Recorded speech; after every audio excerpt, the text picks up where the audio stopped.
మన జీవితంలో అద్భుతం జరగడానికి మొదటి అడుగు మనం వేయవలసి ఉంటదంట. కొన్నిసార్లు దేవుడు అంటున్నాడు, నువ్వు యాక్ట్ చేయి, నేను రియాక్ట్ చేస్తాను అంటున్నాడు. 12 సంవత్సరాల రక్తస్రావం కలిగిన స్త్రీ దారి చూసుకుని, అనేక ప్రతికూలతల మధ్యలో దారి చూసుకుని వెళ్ళి ఏం చేసింది చెప్పండి? ఆయన వస్త్రాన్ని ముట్టింది. ముట్టే పని ఆమె చేసింది. ముట్టిన తర్వాత రియాక్షన్ దేవుడి దగ్గర నుంచి వచ్చింది.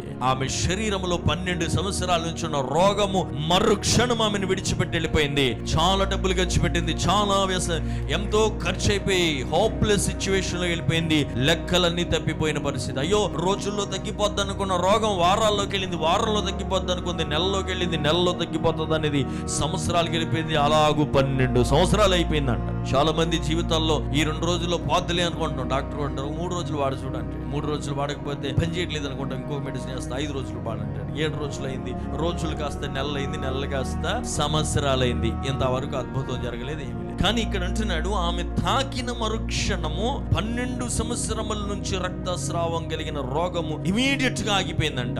ఆనాడు దేవుడు అద్భుతం చేస్తుంటే, ఈ రోజు విశ్వాసముతో నువ్వు కూడా ఒక అడుగు ముందుకేస్తే నిన్ను కూడా ప్రభు స్వస్థపరుస్తాడు. ఉదయ కాలం